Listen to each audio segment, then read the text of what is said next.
ಸೊಂಟದ ವಿಷಯ ಬೇಡವು ಶಿಷ್ಯ. ಆಹಾ ಸೊಂಟದ ವಿಷಯ ಬೇಡವು ಶಿಷ್ಯ. ಸೊಂಟಕ್ಕಿಂತ ವಾಸಿ ಕಣೋ ಗುಂಡಿನ ದಾಸ್ಯ. ಆಹಾ ಸೊಂಟಕ್ಕಿಂತ ವಾಸಿ ಕಣೋ ಗುಂಡಿನ ದಾಸ್ಯ. ಓಹೋ ಸೊಂಟ ಸೂಪರು ಆದ್ರೆ ಬಾರಿ ಡೇಂಜರು. ಮಚ ಬಾರಿ ಡೇಂಜರು. ಸೊಂಟ ಸೂಪರು. ಸೊಂಟದ ವಿಷಯ ಬೇಡವು ಶಿಷ್ಯ. ಓಹೋ ಸೊಂಟದ ವಿಷಯ ಬೇಡವು ಶಿಷ್ಯ. ಸೊಂಟಕ್ಕಿಂತ ವಾಸಿ ಕಣೋ ಗುಂಡಿನ ದಾಸ್ಯ. ಓಹೋಹೋಹೋಹೋಹೋ.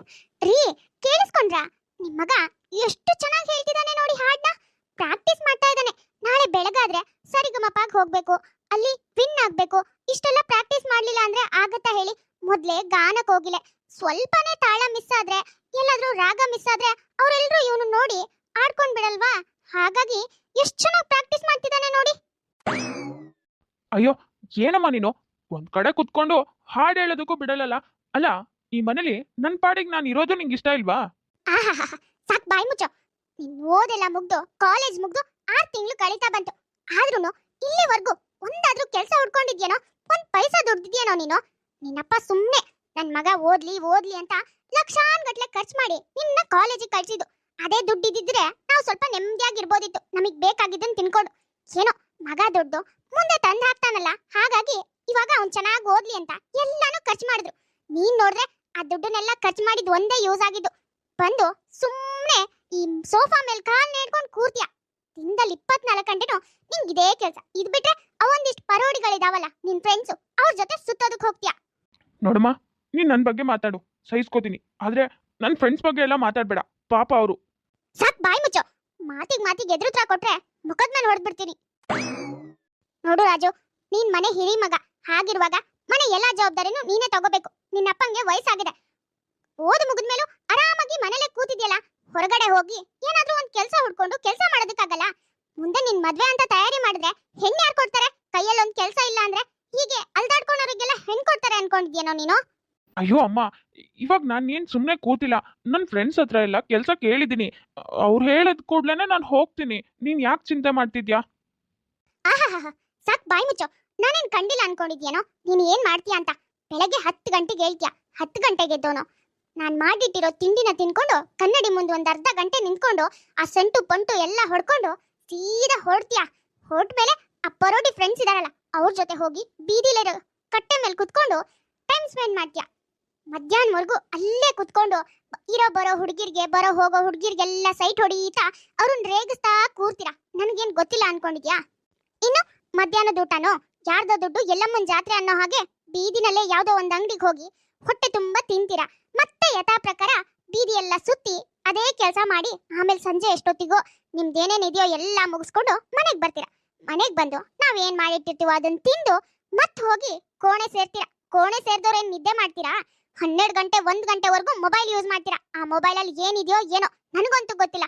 ನಮ್ ಕಾಲದಲ್ಲೆಲ್ಲ ಮೊಬೈಲೇ ಇರ್ಲಿಲ್ಲ. ಈಗಿನ ಮಕ್ಳಿಗೋ ಮೊಬೈಲ್ ಬಿಟ್ಟು ಬೇರೆ ಪ್ರಪಂಚನೇ ಇಲ್ಲ ಅನ್ಸುತ್ತೆ.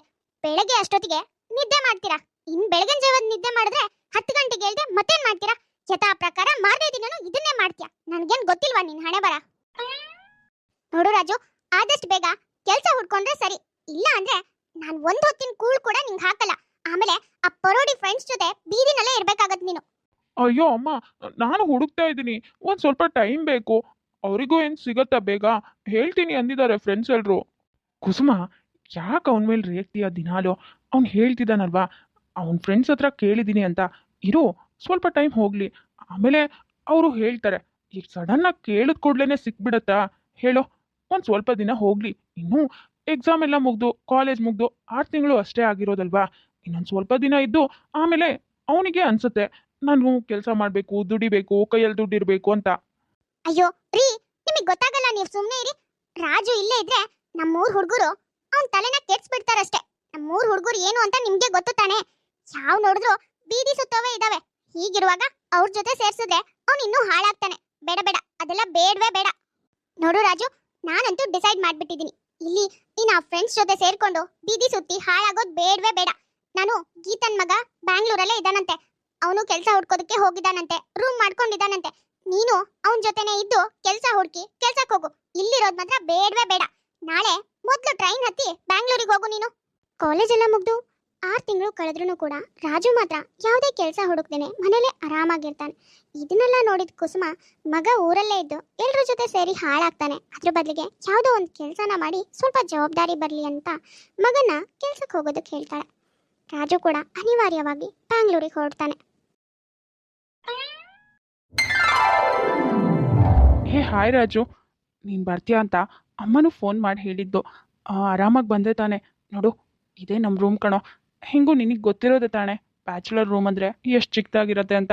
ಅದೇ ರೂಮಲ್ಲೇ ಅಡುಗೆ, ಸ್ನಾನದ ಕೋಣೆ, ಹಾಗೆ ಬೆಡ್ಡು ಅಲ್ಲೇ ಎಲ್ಲ. ನೋಡು, ನಮ್ಮ ರೂಮಲ್ಲಿ ಇರೋದು ಇದೊಂದೇ ಬೆಡ್ಡು, ಇದರಲ್ಲೇ ಅಡ್ಜಸ್ಟ್ ಮಾಡ್ಕೋಬೇಕು. ಹಾಗೆ ನಿನ್ನ ಬಟ್ಟೆನ ಅದೇ ಕಬೋರ್ಡಲ್ಲಿ ಸ್ವಲ್ಪ ಜೋಡಿಸ್ಕೊಂಡ್ಬಿಡು ಆಯಿತಾ? ನನಗೆ ಸ್ವಲ್ಪ ಜಾಗ ಇದೆ, ನಿನಗೆ ಸ್ವಲ್ಪ ಜಾಗ ಇದೆ. ಇದು ಬ್ಯಾಚುಲರ್ ರೂಮ್ ಆಗಿದ್ರು ಇಲ್ಲಿ ಬ್ಯಾಂಗ್ಳೂರಲ್ಲಿ ರೆಂಟೆಲ್ಲ ಜಾಸ್ತಿ, ಅದು ನಿಂಗೆ ಗೊತ್ತಿರೋದೇ ತಾನೆ. ಈ ಬಾಡಿಗೆ ರೂಮಿಗೆ ನಾನು 5,000 ಕಟ್ತಾ ಇದ್ದೀನಿ ಕಣೋ. ರಾಜು, ರೂಮ್ ರೆಂಟೇ ಬರೀ 5,000 ಇದೆ. ಅದಾದಮೇಲೆ ಈಗ ನೀರು ಬಿಲ್ಲು, ಹಾಗೆ ಕರೆಂಟ್ ಬಿಲ್ಲು, ಜೊತೆಲಿ ನಮ್ಗೆ ರೇಷನ್ ಎಲ್ಲ ಬೇಕಲ್ಲ ಊಟ ತಿಂಡಿಗೆ ಅಂತ, ಮತ್ತು ಗ್ಯಾಸು, ಇದೆಲ್ಲ ಸೇರಿಸಿದ್ರೆ ಮತ್ತೆ 5,000 ಆಗುತ್ತೆ. ಹಾಗಾಗಿ ಟೋಟಲ್ ಒಂದು 10Kನೇ ಆಗುತ್ತೆ ಕಣೋ. ನಾವಿಬ್ಬರು ಶೇರ್ ಮಾಡ್ಕೋಬೇಕು. ಮೊದಲಾಗಿದ್ರೆ ನಾನೊಬ್ಬನೇ ಇದ್ದೆ, ಹೇಗೋ ಇರೋದ್ರಲ್ಲಿ ಸ್ವಲ್ಪ ಸ್ವಲ್ಪನೇ ಅಡ್ಜಸ್ಟ್ ಮಾಡ್ಕೊಳ್ತಿದ್ದೆ. ನನಗೂ ತುಂಬ ಕಷ್ಟ ಆಗ್ತಿತ್ತು. ನೀನು ಬಂದಿದ್ದು ಒಳ್ಳೇದಾಯಿತು. ನೋಡು, ಈ ತಿಂಗಳಿಂದ ನೀನು 5,000 ಕೊಡು, ನಾನು 5,000 ಕೊಡ್ತೀನಿ. ಅಲ್ಲಿಗೆ ಇಬ್ಬರಿಗೂ ಶೇರ್ ಆಗುತ್ತೆ. ಏನು 5,000? ಅಲ್ಲ ಕಣೋ, ನಾನಿನ್ನೂ ಕೆಲಸಕ್ಕೆ ಹೋಗಿಲ್ಲ, ಕೆಲಸ ಹುಡುಕ್ಬೇಕು ಅಂತ ಇಲ್ಲಿಗೆ ಬಂದಿರೋದು. ಹೀಗೆ ದಿಢೀರಂತ 5,000 ಇದೇ ತಿಂಗಳಿಂದ ಕೊಟ್ಟರೆ ಅದು ನನ್ನ ಕೈಯಲ್ಲಿ ಇದೇನೋ ರಾಜು, ನೀನೇನೋ ಹೀಗೆ ಮಾತಾಡ್ತಿದ್ಯಾ? ನಿನಗೆ ಗೊತ್ತು ತಾನೆ ಬ್ಯಾಂಗ್ಳೂರು ಎಷ್ಟು ಕಾಸ್ಟ್ಲಿ ಅಂತ. ಹೀಗಿರುವಾಗ ನಾನೊಬ್ಬನೇ 10Kನೂ ಹಾಕೋದು ಈ ಮನೆ ಮೇಂಟೈನ್ ಮಾಡೋದಕ್ಕಾಗತ್ತಾ? ಅದಕ್ಕೆ ಇಷ್ಟು ದಿನ ಆಗಿದ್ರೆ ನಾನೊಬ್ಬನೇ ಇದ್ದೆ, ಹಾಗಾಗಿ ಒಂದು ಸ್ವಲ್ಪ ಕಡಿಮೆ ಖರ್ಚಾಗ್ತಾ ಇತ್ತು. ಬಟ್ ಇವಾಗ ನೀನು ಬಂದಿದ್ಯಾ, ಎಲ್ಲನೂ ಜಾಸ್ತಿ ಆಗುತ್ತೆ. ಹಾಗಾಗಿ ನಾನೊಬ್ಬನೇ ಆಗಲ್ಲ ಕಣೋ. ಅದೂ ಅಲ್ಲದೆ ನಿನ್ನ ಹಾಗೆ ನಾನು ಕೆಲಸ ಹುಡುಕ್ತಾ ಇದ್ದೀನಿ, ಇನ್ನೂ ನನಗೆ ಸಿಕ್ಕಿಲ್ಲ. ಅದಕ್ಕೆ ಸಿಕ್ಕಿದ್ರೆ ನಾನು ನಿನ್ನ ಶೇರ್ನ ಕೂಡ ಹಾಕೊಳ್ತಿದ್ದೆ. ಆದರೆ ಇವಾಗ ಇಬ್ಬರೂ ಸೇಮ್ ಅಲ್ವಾ? ಹೇಗೂ ನಿನ್ನ ಮನೆಯಿಂದ ಅಮೌಂಟ್ ತಂದಿರ್ತೀಯ ಅಲ್ವಾ? ಅದರಲ್ಲೇ 5K ಕೊಡು, ಹಾಗೆ ಮ್ಯಾನೇಜ್ ಮಾಡ್ಕೊಂಡು ಹೋಗೋಣ. ಅಷ್ಟರಲ್ಲಿ ನಮ್ಮಿಬ್ಬರಿಗೂ ಜಾಬ್ ಆಗುತ್ತೆ, ಅಲ್ಲಿಗೆ ಸರಿ ಹೋಗುತ್ತೆ ಎಲ್ಲ. ಹಾಗಾ? ಹಾಂ, ಸರಿ ಕಣೋ, ಹಾಗೆ ಮಾಡ್ತೀನಿ ಬಿಡು. ಸರಿ, ಹಾಗಾದರೆ ರಾಜು, ನನಗೊಂದು ಇಂಟರ್ವ್ಯೂ ಇದೆ, ನಾನು ಹೊರಡ್ತೀನಿ ಆಯಿತಾ? ನೀನಿವತ್ತು ರೆಸ್ಟ್ ಮಾಡು, ನಾಳೆಯಿಂದ ಎಲ್ಲ ಕಡೆ ಇಂಟರ್ವ್ಯೂ ಅಟೆಂಡ್ ಮಾಡ್ಬೋದು. ಸರಿ, ಬಾಯ್. ನಾವು ಯಾವುದೋ ಒಂದು ಕೆಲಸ ಮಾಡ್ತಿರುವಾಗ ನಮ್ಮ ಕೈಯಲ್ಲಿ ದುಡ್ಡಿರುವಾಗಲೇ ನಮಗೆ ರೂಮ್ ರೆಂಟ್ ಕಟ್ಟುವಾಗ ತುಂಬಾನೇ ಯೋಚನೆ ಆಗುತ್ತೆ, ಅಯ್ಯೋ ಇಷ್ಟೆಲ್ಲ ಕಟ್ಟಬೇಕಲ್ವಾ ಅಂತ. ಆದರೆ ರಾಜು ಪರಿಸ್ಥಿತಿ ಹಾಗಲ್ಲ. ಜಸ್ಟ್ ಇವಾಗ ತಾನೇ ಕೆಲಸಕ್ಕೋಸ್ಕರ ಬಂದಿದ್ದಾನೆ, ಆದರೆ ದಿಢೀರಂತ ರೂಮ್ ರೆಂಟ್ನ ಶೇರ್ ಮಾಡ್ಕೊಂಡ್ಲೇಬೇಕಾಗಿದೆ. ಅದು ಇಲ್ಲದೆ ಇರೋ ದುಡ್ಡನ್ನ ಹೇಗಪ್ಪ ಅಡ್ಜಸ್ಟ್ ಮಾಡೋದು? ಯಾವಾಗಲೂ ಮನೆಯವ್ರ ಹತ್ರ ಕೇಳೋದಕ್ಕಾಗತ್ತಾ ಅಂತ ಅವನಿಗೆ ಯೋಚನೆ ಶುರುವಾಗತ್ತೆ. ಹಲೋ ರಾಜು, ರೂಮಿಗೆ ಹೋದ್ಯೇನೋ? ಗೀತನ್ ಮಗನೂ ಇದಾನಾ? ಮತ್ತೆ ನೀನು ಬಟ್ಟೆ ಎಲ್ಲ ತಗೊಂಡು ಹೋಗಿದ್ಯಾ ತಾನೆ? ಎಲ್ಲನೂ ಹುಷಾರಾಗಿ ಇಟ್ಕೋ ಆಯ್ತಾ? ಮತ್ತೆ ಆ ಗೀತನ್ ಮಗನ ಹತ್ರ ನಿನ್ನ ಹತ್ರ ಇದ್ದ ದುಡ್ಡೆಲ್ಲ ತೋರಿಸ್ಬೇಡ. ಆಮೇಲೆ ಅವನೆಲ್ಲಾದ್ರೂ ನೀನು ಇಲ್ಲದೆ ಇರೋ ಟೈಮಲ್ಲಿ ಎತ್ಕೊಂಡ್ರು ಕಷ್ಟ, ಆಮೇಲೆ ಅವನ ಮೇಲೆ ದೂರಕ್ಕಾಗುತ್ತಾ ಹೇಳು? ನೀನೇ ಜೋಪಾನವಾಗಿ ಇಟ್ಕೋಬೇಕು. ಹಾಂ, ಸರಿ ಅಮ್ಮ. ಹಾ, ಮತ್ತೆ ನೋಡು ರಾಜು, ಅಲ್ಲಿ ಹೇಳೋರಿಲ್ಲ ಕೇಳೋರಿಲ್ಲ, ನಾನು ಮಾಡಿದ್ದೆ ಆಟ ಮಾಟ ಅಂತ ನಿಂದೆ ರಾಜ್ಯಭಾರ ಮಾಡೋದಕ್ಕೆ ಹೋಗ್ಬೇಡ. ನೋಡು, ನಾನು ಹೇಳಿ ಕಳ್ಸಿದ್ದೀನಿ ತಾನೆ, ಕೆಲಸ ಹುಡ್ಕೋದಕ್ಕೆ ಅಲ್ಲಿಗೆ ಹೋಗಿದ್ಯಾ, ಅದ್ರ ಕಡೆ ಗಮನ ಕೊಡು. ಮೊದಲು ಕೆಲಸ ಹುಡ್ಕೊ, ಆಮೇಲೆ ಬೇರೆದನ್ನ ಯೋಚನೆ ಮಾಡ್ಬೋದು. ಅಯ್ಯೋ ಅಮ್ಮ, ನೀನೊಳ್ಳೆ. ನಾನು ಏನೂ ಮಾಡಲ್ಲ, ನೀನೇನು ಹೇಳಿದ್ಯೋ ಹಾಗೆ ಇರ್ತೀನಿ. ಆದರೆ ನನಗಿಲ್ಲಿ ಹೇಗೆ ಬಾಡಿಗೆ ಕಟ್ಟಲಿ ಅಂತಲೇ ಗೊತ್ತಾಗ್ತಿಲ್ಲ. ಒಂದು ತಿಂಗಳಿಗೆ 5,000, ಇಷ್ಟೆಲ್ಲ ಬಾಡಿಗೆ ಕಟ್ಟಿ ಇಲ್ಲಿರೋ ನೆಸೆಸಿಟಿ ಇದೆಯಾ? ಸಾಕ್, ಬಾಯಿ ಮುಚ್ಚೋ. ಯಾರ ಮಕ್ಕಳು ನೋಡಿದ್ರು ಓದಿ ದೊಡ್ಡ ಕೆಲಸದಲ್ಲಿದ್ದಾರೆ, ನೀನ್ ನೋಡಿದ್ರೆ ಕೆಲಸ ಮಾಡಲ್ಲ, ಮನೆಗೆ ಬರ್ತೀನಿ ಅಂತಿದ್ಯಲ್ಲ, ಇನ್ನು ಇವತ್ತಾನೆ ಹೋಗಿದ್ಯಾ? ನೋಡು, ಮೊದಲು ಎಲ್ಲಾದ್ರೂ ಕೆಲಸ ಹುಡುಕಿ ಕೆಲ್ಸಕ್ಕೆ ಸೇರ್ಕೊ. ಅವಾಗ ಹೇಗೂ ಕೈ ತುಂಬಾ ಸಂಬಳ ಬರುತ್ತೆ. ಅವಾಗ ನೀನ್ ಬಾಡಿಗೆ ಕಟ್ಕೊಂಡು ಅಲ್ಲೇ ಇರ್ಬೇಕು ಅನ್ಸತ್ತೆ. ಮೊದಲು ಹೋಗಿ ಕೆಲಸ ನೋಡು. ಸರಿ ಬಿಡು, ನಾನು ಆಮೇಲೆ ಮಾಡ್ತೀನಿ, ಬಾಯ್. ಅಬ್ಬಬ್ಬಬ್ಬಬ್ಬ, ಏನಾದ್ರೂ ಹೇಳಿದ್ರೆ ಸಾಕು, ಸಿಟ್ ಮಾತ್ರ ಬೇಗ ಬರುತ್ತೆ ನಿನ್ಗೆ. ಕೆಲಸ ಮಾಡೋದು ಅಂದ್ರೆ ಆಗಲ್ಲ ನಿನ್ಗೆ. ನೋಡು, ಎಲ್ರು ಹಾಗೆ ನಾವು ಕೆಲಸ ಮಾಡ್ಕೊಂಡು ಚೆನ್ನಾಗಿದ್ರೆ ಮಾತ್ರನೇ ನಮ್ಗೇನ್ ಬೇಕೋ ಅದನ್ನ ಕೈ ಎತ್ತಿ ತಗೋಬಹುದು. ಇಲ್ಲ ಅಂದ್ರೆ ನಮ್ಮ ಹತ್ರ 1 ಪೈಸಾನೂ ಇರಲ್ಲ, ಆಮೇಲೆ ಬೇರೆಯವ್ರು ತಗೊಳ್ಳೋದನ್ನ ನಾವು ನೋಡ್ಬೇಕಷ್ಟೇ. ಸರಿ, ಹಾಗಾದ್ರೆ ಮೊದಲು ಹೊಟ್ಟೆಗೇನಾದ್ರೂ ತಿನ್ನು. ತಾಯಿ ಮಾತಿಗೆ ಎದುರು ಮಾತಾಡೋದಕ್ಕಾಗ್ದೇನೆ ರಾಜು ಸುಮ್ಮನಾಗ್ತಾನೆ. ತಾಯಿ ಹೇಳ್ದಾಗೆ ಕೆಲಸ ಹುಡ್ಕೋದಕ್ಕೆ ಶುರು ಮಾಡ್ತಾನೆ. ಮಾರನೇ ದಿನ ರಾಜು ಇಂಟರ್ವ್ಯೂಗೆ ಹೋಗಿರ್ತಾನೆ. Hi Raju, please sit down. Okay Raju, tell me your self introduction. ಅದು sir, my name is My name is Raju. I'm coming from um, Bang. Raju, don't worry. Calm down. Calm down. Okay, Raju, tell me your favorite place. Sir, my favorite place is is Joke Falls. Oh, Raju, why are you nervous? Be strong. Calm down. Raju, you can leave now. Better luck next time. ರಾಜುಗೆ ಇದು first interview ಆಗಿರೋದ್ರಿಂದ ಅವನು ತುಂಬಾನೇ nervous ಆಗ್ತಾನೆ. ಹಾಗಾಗಿ ಈ interview select ಆಗೋದೇ ಇಲ್ಲ. Hello Raju, ಇವತ್ತು ಇಂಟರ್ವ್ಯೂ ಹೋಗಿದ್ಯಲ್ಲೋ, ಏನಾಯ್ತೋ? ಕೆಲಸ ಸಿಕ್ತಾ? ಹೇಗೆ? ಸಂಬಳ ಎಷ್ಟು? ಯಾವತ್ತಿಂದ ಕೆಲ್ಸಕ್ಕೆ ಬರೋದಕ್ಕೆ ಹೇಳಿದ್ದಾರೆ? ಯಾವತ್ ರಜೆ ಇರುತ್ತಂತೆ? ನಿನ್ ಕೈಗೆ ಎಷ್ಟು ಸಂಬಳ ಬರುತ್ತಂತೆ? ಎಲ್ಲ ಹೇಳಿದ್ರಾ? ಇಲ್ಲಮ್ಮ, ನನಗೆ ಕೆಲಸ ಸಿಗ್ಲಿಲ್ಲ. ಏನು? ಕೆಲ್ಸ ಸಿಗ್ಲಿಲ್ವಾ? ಏನೋ ಮಾತಾಡ್ತಿದ್ಯಾ ನೀನು? ಅಲ್ಲ ಕಣೋ, ನೀನ್ ಕಾಲೇಜಲ್ಲಿ ಸ್ಕೂಲಲ್ಲಿ ಇರುವಾಗ ಸರ್ ಎಲ್ರೂ ಹೇಳ್ತಾ ಇದ್ರು ನೀನ್ ತುಂಬಾ ಚೆನ್ನಾಗಿ ಓದ್ತೀಯ ಅಂತ. ಇವಾಗ ನೋಡಿದ್ರೆ ಕೆಲ್ಸ ಸಿಗ್ಲಿಲ್ಲ ಅಂತಿದ್ಯಲ್ಲ, ಯಾಕೋ? ಏನಾಯ್ತು? ಹೌದಮ್ಮ, ನಾನು ಚೆನ್ನಾಗೇ ಓದ್ತೀನಿ. ಸ್ಕೂಲಲ್ಲಿ, ಕಾಲೇಜಲ್ಲಿ ಎಲ್ಲದರಲ್ಲೂ ಚೆನ್ನಾಗೇ ಓದಿದ್ದೀನಿ, ಚೆನ್ನಾಗೇ ಮಾರ್ಕ್ಸ್ ತಗೊಂಡಿದ್ದೀನಿ. ಆದರೆ ಇಂಗ್ಲಿಷ್ ಮೀಡಿಯಂ ಅಲ್ಲ, ನಾನು ಕನ್ನಡ ಮೀಡಿಯಮಲ್ಲಿ ಓದಿರೋದು. ಆದರೆ ಇಲ್ಲಿ ಇಂಟರ್ವ್ಯೂನಲ್ಲಿ ಯಾರು ನೋಡಿದ್ರು ಬರೀ ಇಂಗ್ಲೀಷಲ್ಲೇ ಮಾತಾಡ್ತಾರೆ. ಹೀಗಿರುವಾಗ ನಾನು ಹೇಗೆ ಇಂಗ್ಲೀಷಲ್ಲಿ ಉತ್ತರ ಕೊಡ್ಲಿ? ನನಗಂತೂ ಏನು ಮಾತಾಡಬೇಕು ಅಂತಾನೆ ಗೊತ್ತಾಗಲ್ಲ. ಹಾಗೆ ನರ್ವಸ್ ಆದರೆ ಯಾರು ತಾನೇ ನಮ್ಮನ್ನು ಕೆಲ್ಸಕ್ಕೆ ತಗೋತಾರೆ? ಆಹಾ, ಸಾಕ್ ಬಾಯ್ ಮುಚ್ಚು. ಕುಣಿಯೋಕ್ ಬರ್ದಿದ್ದವನಿಗೆ ನೆಲ ಡೊಂಕು ಅಂತಿದ್ರಂತೆ. ನಮ್ಮೂರಲ್ಲಿ ಅದೆಷ್ಟು ಜನ ಬೆಂಗಳೂರಲ್ಲಿ ಕೆಲಸ ಮಾಡ್ತಿದ್ದಾರೆ. ಅಲ್ಲ ಕಣೋ, ಅವ್ರಿಗೆಲ್ಲ ಕಷ್ಟ ಆಗಲ್ವೇನೋ? ಇಂಗ್ಲಿಷಲ್ಲಿ ಮಾತಾಡಿದಾಗ ಭಯ ಆಗಲ್ವೇನೋ? ನಿನಗ್ ಮಾತ್ರ ಭಯ ಆಗ್ಬಿಡುತ್ತೆ, ಕಷ್ಟ ಆಗ್ಬಿಡುತ್ತೆ. ನೋಡು, ಮೊದ್ಲು ಹೋಗಿ ಕಷ್ಟಪಟ್ಟಾದ್ರೂ ಕೆಲಸ ತಗೋ, ಇಲ್ಲ ಅಂದ್ರೆ ಮನೆ ಕಡೆನೆ ಬರ್ಬೇಡ ನೀನು. ಅಯ್ಯೋ, ಸರಿ ಇಡಮ್ಮ ಫೋನು. ಆಹಾ, ಚೂರೇ ಚೂರ್ ಹೇಳೋದ್ರೊಳಗೆ ಇವಾಗಿನ ಮಕ್ಳಿಗೆ ಅದ್ ಎಲ್ಲಿರುತ್ತೋ ಕೋಪ ಮೂಗಿನ ತುದಿಲೇ ಇರುತ್ತೆ ಅನ್ಸುತ್ತೆ. ಇಷ್ಟು ಬೇಗ ಬಂದ್ಬಿಡುತ್ತೆ ಅಂದ್ರೆ. Hi, what's your name? Can you speak out? Tell me about yourself. Your native place? Explain your favourite place. ಹೋ, ನೋಡಿ ರಾಜು, ನಿಮ್ಗೆ ಇಂಗ್ಲಿಷ್ ಮಾತಾಡೋದಕ್ಕೆ ಬರ್ತಾ ಇಲ್ಲ. ನಮ್ಮ ಕಂಪ್ನಿನಲ್ಲಿ ಇಂಗ್ಲಿಷ್ ಫ್ಲೂಯೆಂಟ್ ಆಗಿ ಮಾತಾಡೋದಕ್ಕೆ ಬಂದ್ರೆ ಮಾತ್ರನೇ ತಗೊಳ್ಳೋದು. ನೋಡಿ, ನೀವೇನು ಹೊರಡ್ಬೋದು. Better luck next time. ಇವಾಗ ಎಲ್ಲಿ ನೋಡಿದ್ರು ಇಂಗ್ಲಿಷ್ ಮಸ್ಟ್ ಅಂಡ್ ಶುಡ್ ಬರಲೇಬೇಕು. ಅದರಲ್ಲೂ ಫ್ಲೂಯೆಂಟ್ ಆಗಿ ಬಂದರೆ ಮಾತ್ರನೇ ಕಂಪ್ನಿನಲ್ಲಿ ಕೆಲಸ ತಗೊಳ್ಳೋದಕ್ಕೆ ಸಾಧ್ಯ. ರಾಜುಗೆ ಇಂಗ್ಲಿಷ್ ಬರದೇ ಇರೋ ಕಾರಣ ಎಲ್ಲ ಇಂಟರ್ವ್ಯೂನಲ್ಲೂ ರಿಜೆಕ್ಟ್ ಆಗ್ತಾ ಹೋಗ್ತಾನೆ. ವಿಧಿ ಇಲ್ಲದೆ ವಾಪಸ್ ಬರ್ತಾನೆ. ಹೇ ರಾಜು, ಇಂಟರ್ವ್ಯೂಗೆ ಹೋಗಿದ್ಯಲ್ಲ, ಇಂಟರ್ವ್ಯೂ ಏನಾಯ್ತೋ? ಇಲ್ಲ ಕಣೋ, ಈ ಇಂಟರ್ವ್ಯೂ ಕೂಡ ರಿಜೆಕ್ಟ್ ಆಯಿತು.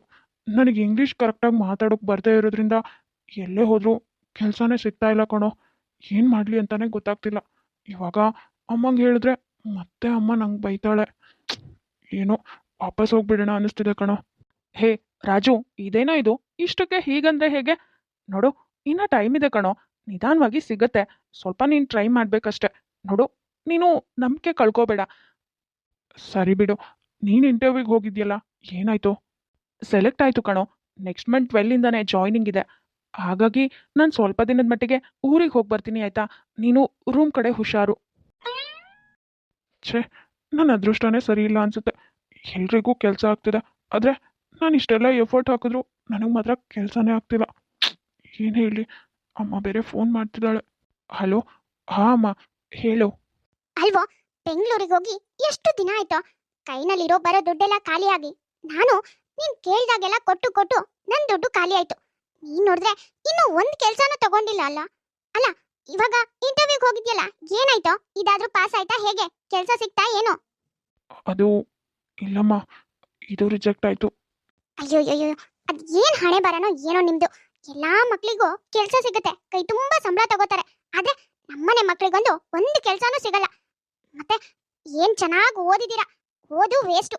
ಏನಕ್ಕೆ ಓದಿಸಿದೋ? ನಿನ್ನಪ್ಪಂಗೆ ದುಡ್ಡು ಹೆಚ್ಚಾಗಿ ನಿನ್ನನ್ನ ಓದಿಸಿದಾರಷ್ಟೇ. ನೋಡು, ಕೀತನ್ ಮಗ ಅರ್ಜುನ್ಗೆ ಕೆಲಸ ಸಿಕ್ಕಿದ್ಯಂತೆ. ಅವನು ನಿನ್ ಜೊತೆನೇ ಇದ್ದಾನೆ ತಾನೆ? ಅವನಿಗೆ ಮಾತ್ರ ಕೆಲಸ ಸಿಕ್ಕಿದೆ, ನಿನಗೆ ಕೆಲಸ ಸಿಕ್ಕಿಲ್ಲ. ಅವಳು ಬೆಳಗ್ಗೆ ಫೋನ್ ಮಾಡಿ ಎಷ್ಟು ಖುಷಿನಲ್ಲಿ ನನ್ನ ಹತ್ರ ಹೇಳ್ಕೊಂಡ್ಲು ಗೊತ್ತಾ? ನನ್ನ ಮಗನಿಗೆ ಕೆಲಸ ಸಿಕ್ಕಿದೆ, ಕೈ ತುಂಬಾ ಸಂಬಳ ಕೊಡ್ತಿದ್ದಾರೆ, ತಿಂಗಳಿಗೆ 50,000 ಅಂತೆ ಕಣೆ. ಮುಂದಿನ ತಿಂಗಳು 12ನೇ ತಾರೀಕೆ ಬರೋದಕ್ಕೆ ಹೇಳಿದ್ದಾರೆ ಆಫೀಸಿಗೆ ಅಂತ ಹೇಳಿದ್ಲು. ನನಗಂತೂ ಎಷ್ಟು ಬೇಜಾರಾಯ್ತು ಗೊತ್ತಾ? ನನಗೆ ಯಾವಾಗ ಆ ಥರ ಹೇಳ್ಕೊಳ್ಳೋದು ಸಿಗುತ್ತೋ, ಯಾವಾಗ ನನ್ನ ಮಗನಿಗೆ ಕೆಲಸ ಸಿಗುತ್ತೋ ಅಂತ ನಾನು ಯೋಚನೆ ಮಾಡ್ತಿದ್ದೀನಿ. ನೀನ್ ನೋಡಿದ್ರೆ ಏನೂ ಆಗಲ್ಲ ನನ್ನ ಕೈಯಲ್ಲಿ ಅನ್ನೋ ಹಾಗೆ ತಲೆ ಮೇಲೆ ಕೈ ಹೊತ್ಕೊಂಡು ವಾಪಸ್ ಬರೋ ಪ್ಲಾನ್ ಮಾಡ್ತಿದ್ಯಾ. ನಿಮ್ಮನ್ನ ಇಷ್ಟೆಲ್ಲ ಓದಿಸೋ ಬದಲು ಯಾವ್ದಾದ್ರು ಭಟ್ರ ಮನೆಗೆ ಕೆಲಸ ಕಳಿಸ್ಬೇಕಿತ್ತು, ಅವಾಗ ಸರಿ ಆಗ್ತಿತ್ತು. ಹೇಗೋ ಓದಿನೂ ಏನು ಕೆಲಸ ತಗೊಳ್ಳೋದಕ್ಕೆ ಆಗ್ತಿರ್ಲಿಲ್ಲ ಅಲ್ವಾ? ಅದ್ರ ಬದಲು ಭಟ್ರ ಮನೇಲಿ ಓದು ಬರಹ ಏನು ಕೇಳಲ್ಲ, ಹಾಗೆ ಕೆಲಸ ಕರ್ಕೋತಾರೆ. ಅದೇ ಒಳ್ಳೇದಿತ್ತು, ಸ್ವಲ್ಪ ದುಡ್ಡಾದ್ರೂ ಉಳಿತಾಯ್ತು. ಸುಮ್ಮನೆ ನಿನ್ನಪ್ಪ ಕಷ್ಟಪಟ್ಟು ನಿಮ್ಮನ್ನಿಷ್ಟೆಲ್ಲ ಓದಿಸಿರೋದು. ಇನ್ನ ನಿನ್ ತಂಗಿನೂ ಓದಿಸ್ತಾ ಇದ್ದಾರೆ. ಮೊದ್ಲು ಅವ್ರಿಗೆ ಹೇಳಿ ಅವಳನ್ನ ಓದ್ ಬಿಡಿಸ್ಬೇಕು. ಅಮ್ಮ ಸಾಕು ಸುಮ್ಮನೆ ಇರಮ್ಮ. ಯಾವಾಗ್ಲೂ ಓದ್ಸಿದ್ದಾರೆ ಅಂತ ಹೇಳ್ತಾ ಇರ್ಬೇಡ. ನಿನ್ ಗಂಡ ಓದ್ಸಿರೋದು ಕನ್ನಡ ಮೀಡಿಯಮಲ್ಲಿ. ಹೀಗಿರುವಾಗ ಇಲ್ಲಿ ಎಷ್ಟು ಕಷ್ಟ ಆಗುತ್ತೆ ಅನ್ನೋದು ನಮಗೆ ಗೊತ್ತಿರುತ್ತೆ. ಅದನ್ನೆಲ್ಲ ಅರ್ಥ ಮಾಡ್ಕೊಳ್ಳಲ್ಲ. ನಿಮಗೆ ಒಟ್ನಲ್ಲಿ ಕೆಲಸ ತಗೋಬೇಕು, ಸಂಬಳ ಕೊಡ್ಬೇಕು ಅಷ್ಟೇ ಯೋಚನೆ ಮಾಡೋದು. ನೋಡು, ನನಗೆ ಫೋನ್ ಮಾಡಿ ಸುಮ್ಮನೆ ನನ್ನ ತಲೆ ಕೆಡಿಸ್ಬೇಡ. ಮೊದಲೇ ನನ್ನ ತಲೆ ಕೆಟ್ಟು ಚಿಂದಿ ಚಿತ್ರಣ ಆಗಿದೆ. ಸುಮ್ಮನೆ ಫೋನ್ ಇಡಮ್ಮ. ಕುಸುಮ ಪ್ರತಿ ಬಾರಿನೂ ರಾಜುಗ್ ಫೋನ್ ಮಾಡಿ ಕೆಲ್ಸದ ಬಗ್ಗೆ ವಿಚಾರಿಸ್ತಾ ಇರ್ತಾಳೆ. ಹಾಗೆ ಒಂದ್ ಸ್ವಲ್ಪ ಜೋರಾಗಿ ಬುದ್ಧಿ ಮಾತನ್ನು ಹೇಳ್ತಾ ಇರ್ತಾಳೆ. ಹೀಗೆ ದಿನಗಳು ಕಳೀತಾ ಇರತ್ತೆ. ರಾಜುಗ್ ಮಾತ್ರ ಎಲ್ಲೂ ಕೆಲಸ ಸಿಕ್ಕಿರಲ್ಲ. ಏನಪ್ಪ, ಕಾಫಿ ತಿಂಡಿ ಏನಾದರೂ ಬೇಕಾ? ಹಾಂ ಅಂಕಲ್, ಬೇಕಿತ್ತು. ಹೌದು, ಏನಿದೆ? ಇಡ್ಲಿ, ವಡೆ, ಚಿತ್ರಾನ್ನ, ಪಲಾವು, ಟೊಮೊಟೊ ಬಾತು, ರೈಸ್ ಬಾತು ಇದೆಯಪ್ಪ. ಯಾವ್ದು ಬೇಕು ನಿನಗೆ? ಹೌದಾ, ಒಂದು ಪ್ಲೇಟ್ ಪಲಾವ್ ಎಷ್ಟು ಅಂಕಲ್? ಒಂದು ಪ್ಲೇಟ್ ಪಲಾವಿಗೆ 40 ರೂಪಾಯಿ ಅಪ್ಪ. ಹಾಗೆ ಒಂದು ಟೀ ಸೇರಿ ಟೋಟಲ್ 60 ರೂಪಾಯಿ ಆಗುತ್ತೆ. ಅಯ್ಯೋ, ಇದೇನಿದು? ಬರೀ ತಿಂಡಿ ಕಾಫಿಗೆ 60 ರೂಪಾಯಿ ಆಗುತ್ತೆ ಅಂತ ಹೇಳ್ತಿದ್ದಾರೆ. ನನ್ನ ಹತ್ರ ಬೇರೆ ರೆಂಟ್ ಎಲ್ಲ ಕಟ್ಟಿ ಅಮೌಂಟ್ ಎಲ್ಲ ಖಾಲಿ ಆಗಿದೆ. ಇವಾಗ ಅಮ್ಮನ ಹತ್ರ ಮತ್ತೆ ಕೇಳೋದಕ್ಕಾಗಲ್ಲ. ಮೊದಲೇ ಅವಳು ನನ್ನ ಮೇಲೆ ಕೋಪ ಮಾಡ್ಕೊಂಡಿದ್ದಾಳೆ. ಬೇಡ, ಇವಾಗ ಇಲ್ಲಿ ತಿಂಡಿ ತಿಂದು ಇರೋದು 60 ರೂಪಾಯಿ ಖಾಲಿ ಮಾಡ್ಕೊಳ್ಳೋದು ಬೇಡ. ಅದು ಇದ್ರೆ ಏನಕ್ಕಾದ್ರೂ ಬೇಕಾಗುತ್ತೆ. ಅದು ಬೇರೆ ಇಲ್ಲೋ ಈ ಟ್ರಾಫಿಕ್ನಲ್ಲಿ ಒಂದು ಆಟೋದಲ್ಲಿ ಹೋಗಬೇಕು ಅಂದರೆ ಒಂದು ಸ್ವಲ್ಪ ದೂರಕ್ಕೆ 100 ರೂಪಾಯಿ ತಗೋತಾನೆ. ಇನ್ನು ಮೆಟ್ರೋದಲ್ಲಂತೂ ಇನ್ನೂ ರೇಟ್ ಜಾಸ್ತಿ ಇರುತ್ತೆ. ಏನು ಮಾಡಲಿ? ಬೇಡ, ಹಾಗೆ ಹೋಗೋದೇ ಒಳ್ಳೆಯದು. ಅರೆ, ಏನಪ್ಪ, ಏನು ಯೋಚನೆ ಮಾಡ್ತಿದ್ಯಾ? ಬೇಗ ಹೇಳಿ. ಅದು ಅಂಕಲ್, ಬೇಡ, ಏನು ಬೇಡ ಅಂಕಲ್. ಅಯ್ಯೋ, ಏನು ಜನನೋ ಏನೋ, ಸುಮ್ಮನೆ ಸಮಯ ವ್ಯರ್ಥ ಮಾಡಿದ್ರು. ಓ ರಾಜು, ಬಂದ್ಯಾ? ನಿನಗೋಸ್ಕರನೇ ಕಾಯ್ತಾ ಇದ್ದೆ. ಇವತ್ತು ನನ್ನ ಕೊಲೀಗ್ ಒಬ್ರು ಮನೇಲಿ ಫಂಕ್ಷನ್ ಇದೆ, ಹಾಗಾಗಿ ನನ್ನ ಇನ್ವೈಟ್ ಮಾಡಿದ್ದಾರೆ. ಇಫ್ ಯು ಡೋಂಟ್ ಮೈಂಡ್, ನೀನು ನನ್ನ ಜೊತೆಗೆ ಬರ್ತೀಯಾ? ನೀನೊಬ್ಬನೇ ಇಲ್ಲಿದ್ದು ಏನು ಮಾಡ್ತೀಯಾ ಹೇಳು? ಕೊಲೀಗ್ ಮನೇಲಿ ಫಂಕ್ಷನ್ ಅಂದರೆ ಎಲ್ಲರೂ ಇರ್ತಾರೆ. ನನ್ನ ಹತ್ರ ಇರೋ ಬಟ್ಟೆಯಲ್ಲಿ ಹೋಗೋದಕ್ಕಾಗಲ್ಲ. ಹೊಸ ಬಟ್ಟೆ ಬೇರೆ ಯಾವುದೂ ಇಲ್ಲ. ಇವಾಗ ತಗೋಬೇಕು ಅಂದರೆ ಸುಮಾರು 2,000ನೇ ಬೇಕಾಗುತ್ತೆ. ಈಗ ಸಡನ್ನಾಗಿ ಮತ್ತೆ 2,000 ಖರ್ಚು ಮಾಡಿಕೊಂಡ್ರೆ ಇವಾಗ ನೆಕ್ಸ್ಟ್ ಮಂತಲ್ಲಿ ರೆಂಟ್ ಕಟ್ಟೋದಕ್ಕೂ ಇರೋದಿಲ್ಲ. ಬೇಡ, ನಾನು ಏನೋ ಒಂದು ರೀಸನ್ ಹೇಳಿ ಹೋಗದೆ ಇರೋದೇ ಒಳ್ಳೇದು. ರಾಜು, ಏನು ಯೋಚನೆ ಮಾಡ್ತಿದ್ಯಾ? ಅದು ಅರ್ಜುನ್, ಯಾಕೋ ನನಗೆ ಬರೋದಕ್ಕೆ ಮನಸ್ಸಿಲ್ಲ, ನೀನು ಹೋಗ್ಬಾ. ಹೌದಾ, ಸರಿ, ಹಾಗಾದ್ರೆ ನಾನು ಹೋಗಿ ಬರ್ತೀನಿ, ನೀನು ಹುಷಾರು. ಅದು ರಾಜು, ಎಲ್ಲಾದರೂ ಜಾಬ್ ಇದ್ರೆ ಹೇಳ್ತೀಯಾ? ರೆಫರ್ ಮಾಡ್ತೀಯಾ? ರಾಜು, ನನ್ನ ಆಫೀಸ್ನಲ್ಲಿ ಯಾವ ವೇಕೆನ್ಸಿನೂ ಖಾಲಿ ಇಲ್ಲ ಕಣೋ. ನಾನು ಬೇರೆ ಯಾರನ್ನಾರು ಕೇಳಿ ನೋಡ್ತೀನಿ, ಆಯಿತಾ? ಸರಿ ಕಣೋ, ಆದಷ್ಟು ಬೇಗ ಹೇಳು. ಸರಿ, ಹಾಗಾದರೆ ನಾನಿನ್ನು ಹೊರಡ್ತೀನಿ, ಆಯಿತಾ? ನನಗೆ ಲೇಟ್ ಆಗ್ತಿದೆ. ಸ್ವಲ್ಪ ಸಮಯ ಕಳೆದ್ಮೇಲೆ ಅರ್ಜುನ್, ಕೆಲಸದ ಬಗ್ಗೆ ಕೇಳಿದ್ನಲ್ಲ, ಯಾರನ್ನಾದರೂ ಕೇಳಿ ನೋಡಿದ್ಯಾ? ಹಾಂ ರಾಜು, ನಾನು ಕೇಳಿದೆ ನನ್ನ ಫ್ರೆಂಡ್ ಹತ್ರ. ಅವ್ರ ಆಫೀಸಲ್ಲಿ ವೇಕೆನ್ಸಿ ಇದೆಯಂತೆ, ಆದರೆ ಅದು ವಾಯ್ಸ್ ಪ್ರೋಸೆಸ್ಸು, ಸ್ವಲ್ಪ ಕಷ್ಟ ಆಗುತ್ತೆ. ಸ್ಯಾಲ್ರಿ 20K ಕೊಡ್ತಾರಂತೆ. ನಿನಗೆ ಓಕೆ ಆದರೆ ನಾನು ಅವನಿಗೆ ಹೇಳ್ತೀನಿ, ಜಾಬ್ ಪಕ್ಕಾ ಆಗುತ್ತೆ. ನಾಳೆನೇ ಹೋಗಿ ಜಾಯ್ನ್ ಆಗ್ಬೋದು. ಏನು, ವಾಯ್ಸ್ ಪ್ರೊಸೆಸ್ಸಾ? ಅರ್ಜುನ್, ವಾಯ್ಸ್ ಪ್ರೊಸೆಸ್ಸು ತುಂಬ ಕಷ್ಟ ಆಗುತ್ತೆ ಅಲ್ವಾ? ಅದನ್ನು ಮಾಡೋದಕ್ಕೂ ಆಗಲ್ಲ, ಅದು ನಿನಗೂ ಗೊತ್ತು. ಬೇರೆ ಯಾವುದು? ಹಾಂ ರಾಜು, ನನಗೂ ಗೊತ್ತು ವಾಯ್ಸ್ ಪ್ರೊಸೆಸ್ಸು ತುಂಬ ಕಷ್ಟ ಆಗುತ್ತೆ ಅಂತ. ಹಾಗಾಗಿನೇ ನಾನು ನನ್ನ ಫ್ರೆಂಡ್ ಹತ್ರ ಏನೂ ಹೇಳಲಿಲ್ಲ. ಒಂದು ಸಾರಿ ಕೇಳ್ಬಿಟ್ಟು ಹೇಳ್ತೀನಿ, ಅವನು ಓಕೆ ಅಂದರೆ ನೀನು ಮಾತಾಡು ಅಂತ ಹೇಳಿದೆ. ನೀನು ಒಂದಿನ ಟೈಮ್ ತಗೊಂಡು ನೋಡು, ಯೋಚನೆ ಮಾಡು. ಇವಾಗ ಅರ್ಜೆಂಟಿಗೆ ಸ್ವಲ್ಪ ಟೈಮ್ ಹೋಗೋದಕ್ಕೆ ಏನೂ ಪ್ರಾಬ್ಲಮ್ ಆಗಲ್ಲ. ಆಮೇಲೆ ಒಳ್ಳೆ ಜಾಬ್ ಹುಡ್ಕೊಂಡ್ರೆ ಆಯಿತು. ಒಂದು ನಿಮಿಷ ಅರ್ಜುನ್, ಅಮ್ಮ ಫೋನ್ ಮಾಡ್ತಿದ್ದಾಳೆ, ಮಾತಾಡ್ಬಿಟ್ಟು ಏನು ಅಂತ ಹೇಳ್ತೀನಿ. ಹಲೋ, ಹಾಂ ಅಮ್ಮ, ಹೇಳು. ಯಾಕೋ ಮಗ್ನೆ, ತುಂಬಾ ದಿನದಿಂದ ಒಂದು ಫೋನ್ ಕೂಡ ಮಾಡಿಲ್ಲ. ಯಾವಾಗ್ಲೂ ಮಾಡ್ತಿದ್ದೆ ತಾನೆ. ನಾನು ಫೋನ್ ಮಾಡಿದ್ರು ರಿಸೀವ್ ಮಾಡ್ತಿಲ್ಲ. ಏನಾಯ್ತೋ? ಯಾಕೋ? ಹಾಗೆಲ್ಲ ಏನೂ ಇಲ್ಲಮ್ಮ, ಸ್ವಲ್ಪ ಬ್ಯುಸಿ ಇದ್ದೆ, ಹಾಗಾಗಿ ಫೋನ್ ಮಾಡೋದಕ್ಕಾಗಿಲ್ಲ. ಸರಿ, ಏನು ವಿಷಯ ಹೇಳು. ಅದೇನಿಲ್ಲ ಕಣೋ, ನಿಮ್ಮಪ್ಪಂಗೆ ಹಾರ್ಟ್ ಪ್ರಾಬ್ಲಮ್ ಇತ್ತಲ್ಲ, ಅದು ನಿನಗೆ ಗೊತ್ತಲ್ವಾ? ಡಾಕ್ಟರ್ ಹತ್ರ ಕರ್ಕೊಂಡು ಹೋಗಿದ್ದೆ. ಒಂದು 2-3 ತಿಂಗಳು ಬಿಟ್ಟು ಆಪರೇಷನ್ ಮಾಡ್ಬೇಕಂತೆ ಕಣೋ, ಇಲ್ಲಾಂದ್ರೆ ಅಪ್ಪನ ಜೀವಕ್ಕೆ ಅಪಾಯ ಅಂತೆ. ಅದು ಅಲ್ದೇನೆ ನಿನ್ನ ತಂಗಿಗೆ ಮದುವೆ ಬೇರೆ ಮಾಡಬೇಕು.